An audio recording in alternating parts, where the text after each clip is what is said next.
Right ఇంకా మరో breaking news చూస్తున్నాం. ఫైర్ బ్రాండ్ గా పేరు తెచ్చుకున్న మాజీ మంత్రి రోజా పతా లేకుండా పోయారు. వైసీపీ ఓటమి పాలవడంతో రోజా చెన్నైకి వెళ్లిపోయారు. వైసీపీ కార్యక్రమాలకు కూడా ఆమె చాలా దూరంగా ఉంటున్నారు.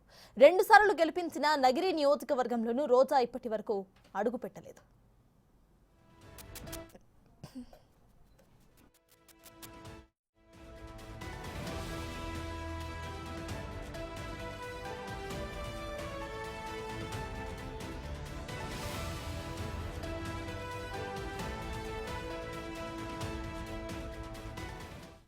మరోవైపు ఢిల్లీలో జగన్ ధర్నాకు సైతం మాజీ మంత్రి రోజా హాజరు కాలేదు. దీంతో సొంత పార్టీ నుంచి ఆమె తీవ్ర ఆరోపణలు ఎదుర్కొంటున్నారు. వైసీపీ అధికారంలో ఉన్నప్పుడు పదవులు అనుభవించే ఇప్పుడు పార్టీకి దూరంగా ఉండటం ఏంటని కార్యకర్తలు ప్రశ్నిస్తున్నారు. రోజా 2 ఏళ్ల పాటు ఏపీ ఐఐసీ చైర్మన్ గా, మరో 2.5 ఏళ్ల పాటు టూరిజం శాఖ మంత్రిగా పదవులను అనుభవించారు.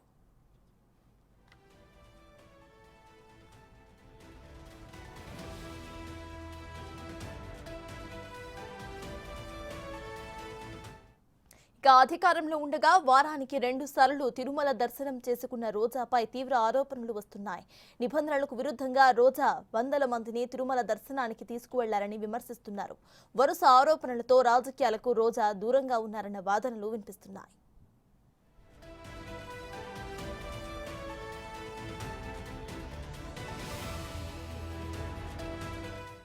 మరోవైపు రోజా పర్యాటక శాఖ మంత్రిగా ఉన్నప్పుడే రుషికొండ ప్యాలెస్ నిర్మాణం జరిగింది. రుషికొండపై నిర్మించిన ప్యాలెస్ పై పలు అవినీతి ఆరోపణలు కూడా ఉన్నాయి. గత వైసీపీ సర్కార్ భారీగా ప్రజాధనాన్ని వృధా చేసిందని టీడీపీ నేతలు ఆరోపిస్తున్నారు. ఆడుదాం ఆంధ్ర కార్యక్రమంపై కూడా ఆరోపణలు వెల్లువెత్తుతున్నాయి. రోజా అక్రమ ఆస్తులు సంపాదించారని, వాటిపై విచారణ జరిపించారని టీడీపీ నేతలు డిమాండ్ చేస్తున్నారు.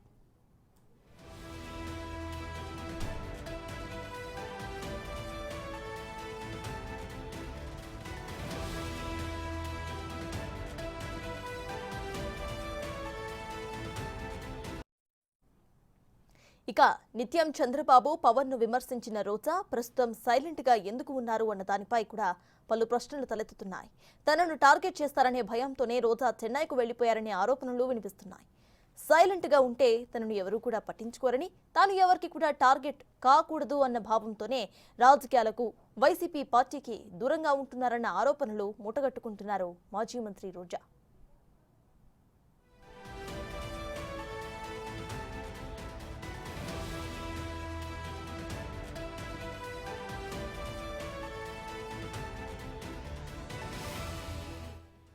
ఫైర్ బ్రాండ్ గా పేరు తెచ్చుకున్న మాజీ మంత్రి రోజా పతా లేకుండా పోయారు. వైసీపీ ఓటమి పాలవడంతో రోజా చెన్నైకి వెళ్లిపోయారు. వైసీపీ కార్యక్రమాలకు కూడా ఆమె చాలా దూరంగా ఉంటున్నారు. 2 సార్లు గెలిపించిన నగిరి నియోజకవర్గంలోనూ రోజా ఇప్పటి వరకు అడుగు పెట్టలేదు.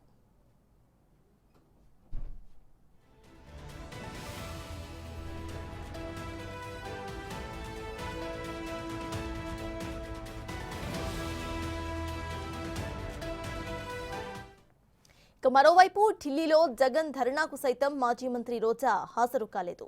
దీంతో సొంత పార్టీ నుంచి ఆమె తీవ్ర ఆరోపణలు ఎదుర్కొంటున్నారు. వైసీపీ అధికారంలో ఉన్నప్పుడు పదవులు అనుభవించి ఇప్పుడు పార్టీకి చాలా దూరంగా ఉండటం ఏంటని కార్యకర్తలు ప్రశ్నిస్తున్నారు. రోజా 2 ఏళ్ల పాటు ఏపీ ఐఐసీ చైర్మన్ గా, మరో 2.5 ఏళ్ల పాటు టూరిజం శాఖ మంత్రిగా పదవులను అనుభవించారు.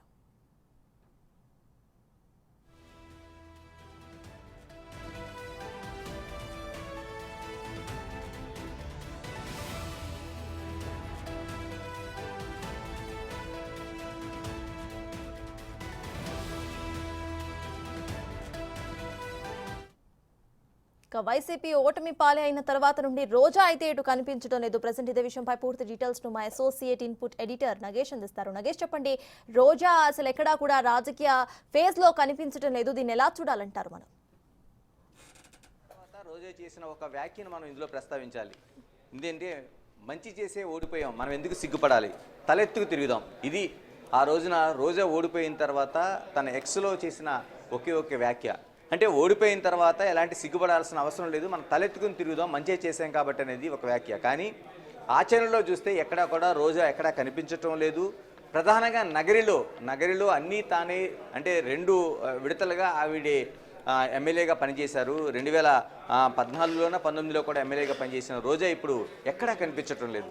అంటే దీనికి ప్రధానంగా ఓటమి కారణాల్లో తను ఎక్కడ ఉండాల్సిన అవసరం లేదనుకున్నా సరే ఇప్పుడు ఆవిడ అనేక భయాలు వెంటాడుతున్నాయి అనేది మనం ఆలోచించాల్సిన విషయం. అంటే ప్రధానంగా ఆవిడ ఓడిపోయిన తర్వాత ఒకే ఒక్కసారి మాత్రం నగరికి వచ్చారు. నగరికి వచ్చిన తర్వాత ఇద్దరు ముగ్గురితో కలిసి వెళ్ళిపోయారు. ఇప్పుడు పూర్తిగా చెన్నైలో ఉంటున్నారంటే అది కూడా స్పష్టమైన సమాచారం ఉండట్లేదు. చెన్నైలో ఉంటున్నారంటే ఉంటున్నారు.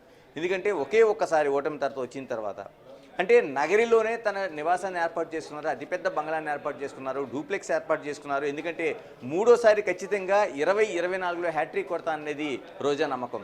కానీ ఇలాంటి నమ్మకాలన్నీ పూర్తిగా విరుద్ధంగా అక్కడ ఓటమి పాలయ్యారు. అది కూడా దాదాపు 40,000కు పైగా పైచీలకు ఓట్లతో ఆమె ఓటమి పాలయ్యారు. గాలి భానుప్రకాష్ పైన ఆమె ఓటమి చవి చూడాల్సిన పరిస్థితి వచ్చింది. ఆ తర్వాత ఎక్కడా కూడా ఎందుకంటే తనను నమ్ముకున్న వారే తన అన్యాయం చేశారనేది కూడా అనేక సందర్భాల్లో రోజా వ్యాఖ్యలు చేశారు. ఈ పరిస్థితుల మధ్య నగరికి పూర్తికి దూరంగా ఆమె కనిపిస్తున్నారు. ప్రధానంగా అక్కడ నగరంలో జరిగే తన నియోజకవర్గంలో జరిగే కార్యక్రమాలకే కాదు, మరోవైపు కార్యకర్తల సమావేశాలకు వాళ్ళకి మనోధైర్యం చెప్పాల్సిన అనేక మీటింగులు కూడా ఆమె దూరంగా ఉంటున్నారు. దీంతో పాటు అంటే ఏదైతే పార్టీ ప్రధానంగా నిర్వహించే కార్యక్రమాలకి జగన్ ఢిల్లీలో చేసిన ధర్నాకు సైతం ఆవిడ హాజరు కాకపోవడం అనేది ఇప్పుడు అనేక విమర్శలకు అనేక అనుమానాలకు తావిస్తుంది. ఎందుకంటే ఇంత దూరంగా మనస్తాపంతో ఉండాల్సిన అవసరం ఏముందనేది ప్రధానంగా కార్యకర్తల్లో ప్రశ్న కనిపిస్తుంది. మరోవైపు కీలకంగా ఏదైతే రోజాకు సంబంధించిన ఆమె ఏపీఐఏసీకి చైర్మన్గా వ్యవహరించారు, ఇండస్ట్రీలకు సంబంధించిన అనేక దాంట్లోన దీనిపైన కూడా ఆరోపణలు ఉన్నాయి. ఆ తర్వాత టూరిజం మినిస్టర్గా ఆవిడ పనిచేసిన కాలంలో కూడా అనేక ఆరోపణలు కనిపిస్తున్నాయి.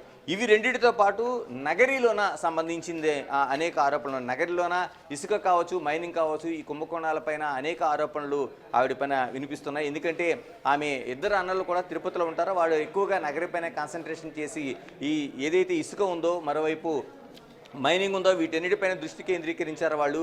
ఇందులో అనేక అక్రమాలు చోటు చేసుకుని అనేది తెలుగుదేశం పార్టీ అంటే ఎన్నికలకు ముందు నుంచి కూడా ప్రధానంగా ఆరోపణలు చేస్తూ వచ్చింది.